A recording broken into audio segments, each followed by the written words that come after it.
All right, so this is a review of a geotechnical investigation report performed by myself, Austin Polich, for submission to EGR 353 Soil Mechanics with Dr. Lee. The company who made this report is called Kleinfelder, and they made this report in January of 2016, a relatively recent report. They are based in San Jose, California, and they numbered this project and put it on the cover along with copyright information. So let's scroll down a bit and look through this report. We start off with the intent of the report. It's addressed to Mr. Chung from PG&E, and it says that the report describes the study, findings, conclusions, and recommendations for use in project design and construction. It says that this is in an area where earthquakes may be prevalent, California, so that should be taken into account. Then it says that Kleinfelder is happy to serve PG&E and they should contact them with any questions. And then it has this seal of certification for these geotechnical engineers along with their signatures. So basically, this is the part of the report that states the who and the what of the situation and establishes credentials and contact information. Next is the table of contents, and it categorizes the report into different sections with page numbers along with the appendix. We scroll down to the first page of 27 of this report, the introduction. Kleinfelder notes that they understand the project that PG&E is trying to implement, and it goes right into their proposed project implementations. They list the suggested weights and dimensions of the individual parts of the project in kips and feet.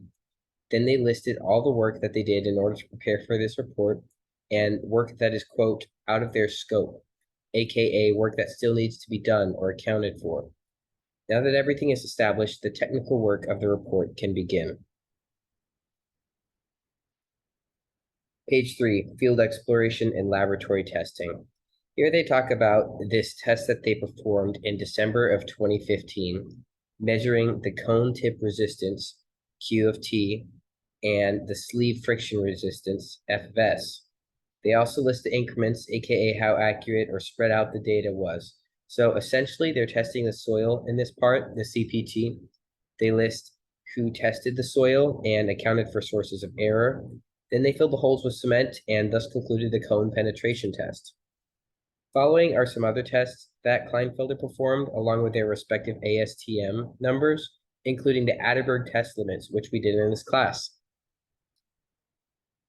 Then the report talks about the site in general, the mountains, the layout, the general area, the mapping, so that we can gain a better understanding about the surrounding environment. Now we get into the site description, where PG&E wants to put in what they're building. They talk about the soil, the mountains, paving, location in relation to the highway, all that stuff. The subsurface conditions are what were concluded by all the tests earlier, including the cone penetration test. Kleinfelder describes the clay at different levels, the color, the texture, gravelly lean clay, hard lean clay, etc. Kleinfelder also talked about how deep they tested the soils, noting what type of soil was at each level. They then noted that groundwater was not encountered during their study, which was a good thing. You don't want to build on top of water. So now we get into the conclusions of the tests and recommendations. It says earthquake-induced soil liquefaction can be described as a significant loss of soil strength and stiffness caused by an increase in pore water pressure resulting from cyclic loading during shaking. Then they go on to say that it's tough to measure the liquefaction of a soil and how they attempt to do it. The evaluation of liquefaction in response to an earthquake is based on a comparison of a soil's resistance to liquefaction and the cyclic load or demand placed on the soil by the earthquake. Design groundwater level for liquefaction analysis was selected at 30 feet below existing grade. They conclude that the potential for liquefaction-related settlement is considered negligible. Next is this table of all the parameters described with their denotation and values, along with their respective reference values. These next few paragraphs describe what they did to prepare the site, the stripping, grubbing, getting rid of obstructions, scarification, compaction, all of the above. This next table shows all the parameters, it shows the gradation and the test procedures of the soil. We also covered this in our soil mechanics class, This is an exact copy of our lab. The sieve analysis at different sieve sizes, plasticity index, liquid limit, and the respective tests they use. Kleinfelder goes on to talk about potential wet weather conditions and drainage slope, quoting that 1 to 2% of a downgrade should be fine for drainage. Next, we go with the importance of having a strong foundation. Kleinfeld is making sure that PG&E knows not to build on a shallow foundation. They should account for bearing pressure, lateral resistance, settlement, axial capacity, and they should have a foundation. They should have all foundation excavations observed by Representative Kleinfelder just prior to placing steel or concrete. That's generally what this section reviews. Let's go down to this next table, 5-3, on page 19.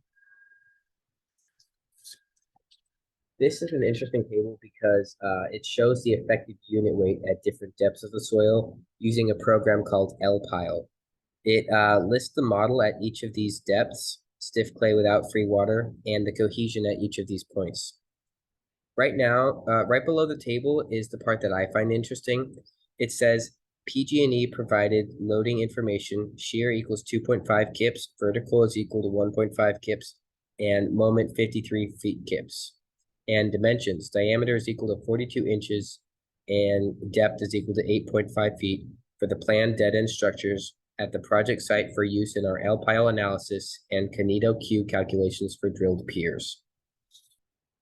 Kleinfelder evaluated the Canito-Q value for design of drilled pier foundations using the PG&E steel structures, equipment, anchorages, and foundations substation design criteria dated February 2013.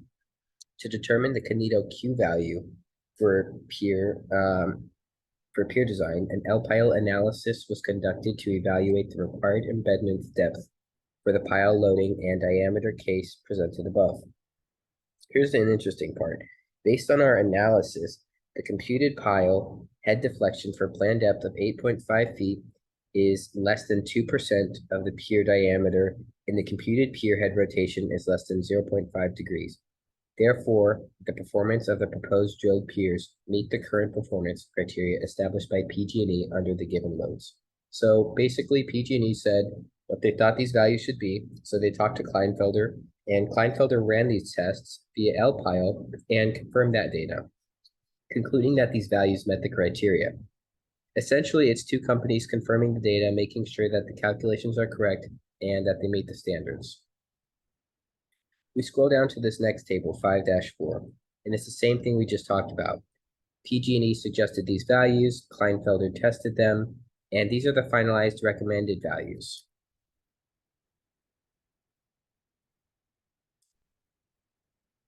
And that's pretty much the rest of this section. This next table included. This one is more about the chemistry of the soil, the pH, oxidation, reduction potential, water-soluble ion concentration, material. So now we're getting to the end of the report. Kleinfelder sums up what they were to review, saying, this report presents information for planning, permitting, design, and construction of the switchgears, transformers, circuit breakers, dead-end structures, and control building at the new Santa Teresa substation in San Jose, California. They made the recommendations, and they're basically giving them the green light on the project, saying that the soils and foundations were reviewed, and the suggested actions should be taken for the project. And finally, with all reports, you got to have your references. So that is the end of this lab report. Let's briefly look at the figures referenced throughout, listed in the figure section below. This first figure is simply the location of the site in California and a top-down view with surrounding structures. It's pretty simple. Next figure is pretty cool. It's a topographic map of the layout. We learned a lot of this in surveying. They list the perimeters, elevations at certain points, where the fences are located, how it is to scale, and all these other cool things. The following graph and tables are what were referenced earlier in the report regarding the ultimate axial capacity in kips.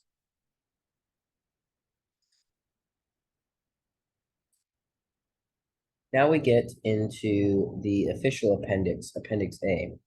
These first three tables are the tables listed in the report above, and essentially That's what the rest of the appendix is about. All these graphs and data are visual references or representations of what was listed in the report, and that's about it. This graph right here may look a little familiar, the liquid limit versus plasticity index, LL versus PI. We reviewed that in class. The next three graphs are the deflection, shear, and bending moment visualized respectively. And then it looks like a code was copied and pasted into the report. This is the copy of the LPIL code we were talking about earlier. It lists the date and the time the code was ran and the following code. Finally, we get to this section that says important information about this geotechnical engineering report. It's basically the legal section of the report saying that PG&E should read the whole report. Kleinfelder reported everything to the best of their knowledge, yada, yada, yada. And so that concludes the lab report. I hope you enjoyed the review of the report, and I'll see you in class next time.